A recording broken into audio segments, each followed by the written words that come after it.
আসসালামু আলাইকুম গাইস, সবাই কেমন আছেন? আশা করি সবাই ভালো আছেন। তো আলহামদুলিল্লাহ আমিও আল্লাহর রহমতে অনেক ভালো আছি। তো আজকের ভিডিওটা একটু ইন্টারেস্টিংই হবে, কারণ এই ভিডিওটা হচ্ছে তো যেদিন কালবৈশাখী ঝড় এসেছিল যে চট্টগ্রাম জেলায়, তো ওই দিন আমাদের এই দিক দিয়েও আপনার ঝড় তুফান হয়ে গিয়েছে। তো এটারই কিছু ভিডিও ক্লিপ আমি আপনাদের সাথে শেয়ার করবো, আর আমাদের সাথে কি কি ঘটে গেল ওইগুলাও আমি আপনাদের সাথে শেয়ার করব।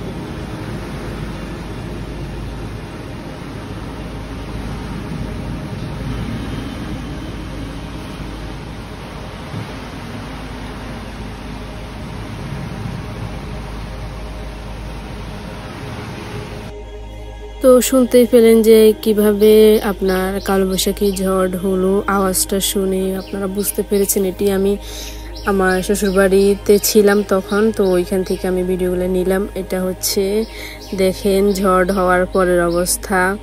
তো এটা হচ্ছে আমাদের পুকুর, তো এখানে পানি পড়তেছিল আর হাঁস মুরগি কিছু পাওয়া যাচ্ছিল না, কিছু পাওয়া যাচ্ছিল, এই একটা অবস্থা ছিল। এবং দেখতে পাচ্ছেন পুরো আপনার গাছালি সব কিছু ভেঙে এক অবস্থা, আম যা ছিল সব পড়ে গেছে। তো আমার শ্বশুরবাড়িতে আম কাঁঠাল অনেক ভালোই ধরে, তো ওই হিসেবে দেখেন। আর প্রত্যেক বছর আরও বেশি ধরে, বাট এই বছরে আম এতটা বেশি ধরে নাই, তাও যা ছিল তা পড়ছে আর অনেক বেশি হয়েছে। তো ওইটা আমি আপনাদেরকে দেখাবো। তো তখন আমরা আম কুড়াচ্ছিলাম। তো এই একটা মোমেন্ট মনে হয় সবাই সবার জীবনে উপভোগ করছে, যারা নানার বাড়িতে বেড়াতে যায়, যারা খালার বাড়িতে বেড়াতে যায়, বা ওই যে নানার বাড়ি আম কুড়াতে শুকেই একটা গল্প ছিল না, ওই রকম একটা ফিলিংস আসতেছিল তখন। তো আমি আমার শ্বশুর বাড়িতে আম কুড়াচ্ছিলাম। তো এটাও আমার জন্য অনেক ভালো একটা মোমেন্ট ছিল। তো সব মিলিয়ে আলহামদুলিল্লাহ দেখেন অনেক ভালো আম পড়ছে। তো গ্রামীণ সৌন্দর্য এবং গ্রামীণ পরিবেশ সবাই উপভোগ করতে পারে না, যারা শহরের জীবন, যারা শহরে থাকে তারা উপভোগ করতে পারে না, এবং যারা গ্রামে থাকে তারা তো উপভোগ করতে পারেই। তো এটা হচ্ছে আরেকটা আপনার মোমেন্ট যেটা সবার জীবনে আসে না, যারা বাইরে থাকে এবং তারা এই মোমেন্টগুলো পায় না। তো এগুলো আমার জন্য বেস্ট মোমেন্ট ছিল। তো দেখতে পাচ্ছেন আমরা আম কুড়িয়ে নিয়ে যাচ্ছিলাম। তো এটা হচ্ছে আমার ছোট দেবর, ও আম নিয়ে আসছিল। দেখুন, জাস্ট একটু খেয়াল করুন আমগুলা কতটা সুন্দর লাগতেছিল আমগুলা দেখতে। তো এগুলার ভিডিও না করলেই নয়, আমার কাছে অনেক ভালো লাগতেছিল, এই জন্য আমি ভিডিওগুলো করলাম, জাস্ট আপনাদের সাথে শেয়ার করলাম। তো দেখতে পাচ্ছেন আমগুলা মাশাআল্লাহ অনেক বড় ছিল। তো আমগুলো দেখে আমি তো আমের রাজ্যে হারিয়ে গিয়েছিলাম। তো এখানে অনেকগুলো আছে যেগুলা পড়ে আপনার পেটে গিয়েছিল। তো বেসিক্যালি ভালোই ছিল, এখানে বেশিরভাগ ক্ষেত্রে ভালো আম বেশি ছিল, এবং কিছু কিছু ছিল যেগুলো নিচে পড়ে পেটে গিয়েছিল।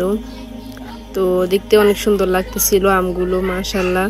তো যারা যারা নিতে চাও কমেন্ট বক্সে জানাও, তোমাদের সবার দাওয়াত রইল, আম কাঁঠালের দাওয়াত। অনেকগুলা গাছ ভেঙে গিয়েছিল, তার মধ্যে ছিল কৃষ্ণচূড়া গাছ। দেখুন কৃষ্ণচূড়া গাছে আপনার যে ফুলগুলা ধরে এগুলো অসম্ভব সুন্দর। আর এটা হচ্ছে আমাদের পুকুর, আপনার জমি থেকে এখানে পানি আসতেছিল, যেহেতু পুকুরটা আপনার যে পানি ছিল না এই জন্য। তো এটা হচ্ছে আমার শ্বশুর বাড়ির পাশেই আপনার যে বিলটা, ওইটার মধ্যে পানি দিয়ে একদম ভর্তি হয়ে গিয়েছিল, এত বৃষ্টি পড়েছিল আমাদের আপনার চিটাগাং জেলায়। তো দেখতে পাচ্ছেন অনেক সুন্দর লাগতেছিল, কারণ বৃষ্টি আসতেছিল না। তো যেহেতু আসছে অনেক আপনার কালবৈশাখী ঝড় নিয়ে আসছে। এগুলো হচ্ছে কই মাছ, যেটা আমার দেবর ধরেছিল। আর এটা হচ্ছে আমাদের কাঁঠাল গাছ দেখতে পাচ্ছেন। আর এটা হচ্ছে ছাদ, আর ছাদের উপরেই অনেক আম পড়েছিল। তো আমি, আমার ছোট দেবর, আমার ননন, আমরা একসাথে মিলে আম কুড়াচ্ছিলাম। এটা হচ্ছে ছাদ, আমাদের ছাদেও অনেক আম পড়েছিল। তো আমার ছোট দেবরের সাথে আমরা একসাথে দুষ্টামি করতেছিলাম আর আম কুড়াচ্ছিলাম। আমগুলা দেখেন কত সুন্দর। এটা হচ্ছে সিন্দুর আম, এটাকে সিন্দুর আম বলে। আমার শাশুড়ির অনেক পছন্দের একটি গাছের আম এটা। তো আমি এটা দেখাচ্ছিলাম এবং ভয়েসে বলতেছিলাম। তো যে কোনো কারণবশত ভয়েসটা অ্যাড হয় নাই, ভিডিওটা ফাস্ট হয়ে গেছে বেশি। তো এটা হচ্ছে মরিচ গাছ একদমই ভেঙে গেছে সবকিছু। আপনার অনেক আম গাছ এবং জাম গাছ, কাঁঠাল গাছ, অনেক গাছই ভেঙে গেছে। তো এটা হচ্ছে রাতের মোমেন্ট, যখন সন্ধ্যা হয়ে গিয়েছিল তখন কারেন্ট ছিল না আমাদের এখানে 2 দিন পর্যন্ত। তো কারেন্ট না থাকার কারণে আমরা সন্ধ্যার পরে আমরা কি কি করলাম ওইটা আমি আপনাদের সাথে শেয়ার করলাম। তো আমি, আমার ছোট দেবর এবং আমার ননদ, আমরা 3 জনে মিলে তখন টিপটাপ ভালোবাসা খেলতেছিলাম, কারণ সময়টা কাটানোর জন্য। তো একটু মজার মোমেন্টও হলো। তো আপনারা যারা টিপটাপ ভালোবাসা কোনো এক সময় আপনারা খেলছেন, যখন স্কুলে পড়ালেখা করছেন তখন সবাই খেলছে কিনা জানি না, বাট আমার মনে আছে এই খেলাটা, এই জন্য আমি ওদের সাথে খেলতেছিলাম। কারণ আমরা সবাই ফ্রি, এবং আমার ননদ, আমার শাশুড়ি, আমার দেবর, আমরা সবাই অনেক ফ্রি মাইন্ডের জন্য। তো দেখতে পাচ্ছেন আমরা খেলতেছিলাম। তো এখন গনার পালা যে আসলে কে জিতলো। তো যারা যারা খেলছেন কোন এক সময় তারা কমেন্ট করবেন, এবং যারা খেলেন নাই তারা খেলার চেষ্টা করবেন। এবং খেলাটা অনেক মজার, কারণ এই টিপটা ভালোবাসা, মানে আপনার যার সাথে যার মিলে 3 জন নিয়ে খেলতে হয়।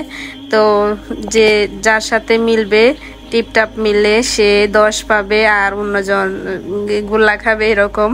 তো আমি রানী হলাম, আমার ননদ সুবর্ণা রাজা হলো, তো প্রজাপতি হলো তুহিন, আমার ছোট দেবর। তা আমি দুষ্টমি করে বলতেছিলাম তুমি আমাদের চাকর, সরি এখানে চাকর হবে, চাকরানি না। সো খেলা শেষে যখন আমি রুমে ছিলাম, সময় কাটতেছিল না, তো আমার পুরনো কিছু ডায়েরি থেকে আমি এগুলা কালেক্ট করছিলাম। এটা হচ্ছে আমি যখন স্কুলে ছিলাম, ওয়ারিসার আব্বু তখন আমার সাথে স্কুলে পড়তো, তো তখন উনি আমাকে একটা গিফট করেছিল, ওনার নিজের হাতে আঁকা দৃশ্য এবং লেখা স্মৃতি শুভ দিয়ে।